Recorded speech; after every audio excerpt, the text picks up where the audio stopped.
Halloween is the perfect time to dust off your favorite horror franchises. Giving the hockey mask and machete a bad name, the Friday the 13th series is without a doubt one of the most iconic in history. After the success of 1978's Halloween, Paramount wanted in on the slasher genre and in 1980 launched Friday the 13th. That little summer camp horror flick grew into a blood-spattering 12-film franchise that spans 29 years. But which of them are the best? That's exactly the question we're going to answer here today.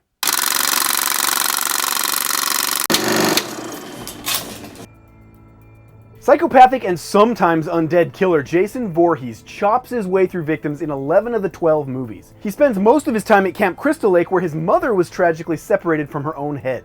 And through all the movies, Jason slashes his way through camp counselors, eventually taking his killing spree to the big city, to hell, and even space. Yep, that's right. Each of these films are unique in their own way, but we gotta choose the best. So this is how I would rank all 12 of the Friday the 13th films from least favorite to favorite. Oh, and there will be spoilers. Starting off at number 12, Jason Goes to Hell, The Final Friday.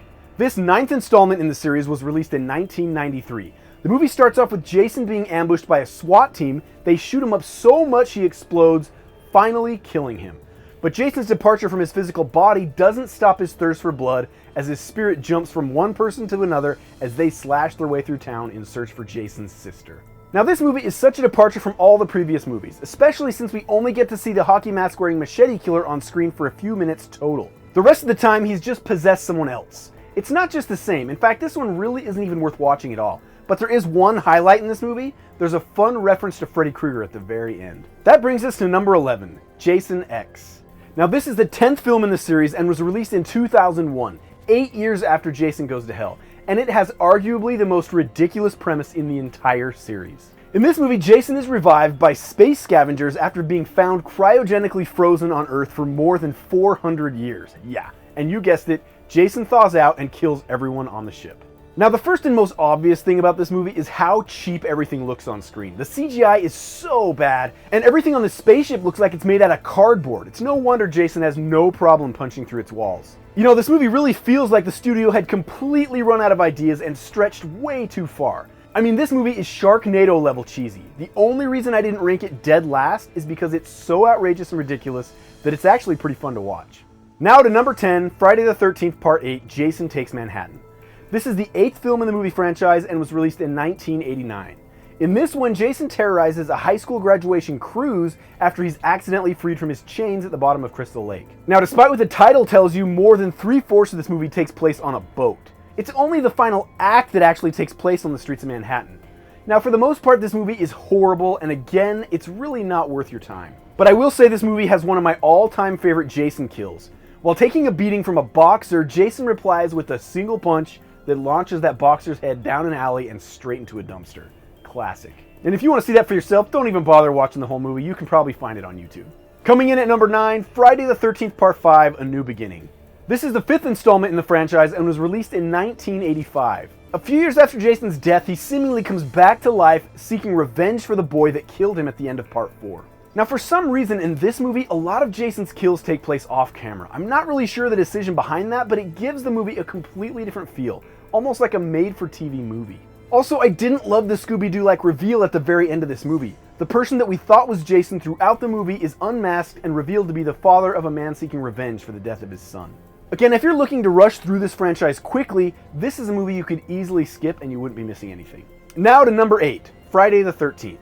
Now this is the 2009 reboot of the franchise from producer Michael Bay. Essentially, this movie summarizes the plots of the first and second Friday the 13th into the first 20 minutes and then goes off on a whole new path. Overall, I didn't like this movie very much. It's a lot less campy, which, let's be honest, the campiness is part of the magic of this whole franchise. This newest one is so forgettable, and that's really all I gotta say about this one. Now to number 7, Freddy vs. Jason.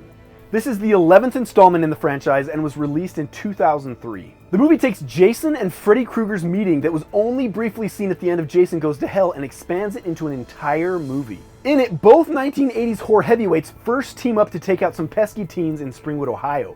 But then those same teens figure out a way to pull Freddy into the real world where he fights Jason to the death. I know this movie isn't that great, and it doesn't really fit into any of the timelines from either franchise, but it's still kind of fun to watch these two horror icons face off. Moving on to number 6, Friday the 13th Part 7, The New Blood.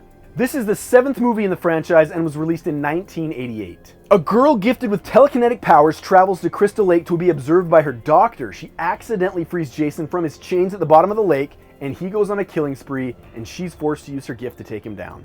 This movie has a lot of really cool special effects and some of my all-time favorite Jason kills. It also is the first time we get a real good look at the undead Jason's rotting face.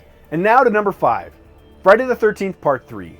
This is the 3rd in the franchise and was originally released in 3D back in 1982. An injured Jason Voorhees targets a group of teens who were staying at a vacation house on Crystal Lake. Now this one is full of gimmicky shots that would have wowed audiences watching it in 3D back in the day. It's one of the things I like most about this movie. It also marks the first time Jason puts on his iconic hockey mask. In fact, that's pretty much the main reason I have this one in my top 5. And now to number 4, Friday the 13th, the final chapter. This is the 4th movie in the franchise and was released in 1984. This movie picks up immediately after Part 3 ends. Jason continues to terrorize Crystal Lake, where he targets a group of camping teens and a neighboring family. Now this is the first movie in the franchise that really starts to feel repetitive. It's a lot like the previous 3 movies. The biggest difference is that a young Corey Feldman becomes the first person in the franchise to successfully kill Jason. Coming in at number 3, Friday the 13th Part 2. This is the 2nd film in the franchise and was released in 1982. Jason Voorhees makes his franchise debut in this one as the psychotic killer bent on avenging the death of his mother, as he chops his way through a group of Crystal Lake camp counselors. In this one, there's no hockey mask. He only wears a pillowcase on his head.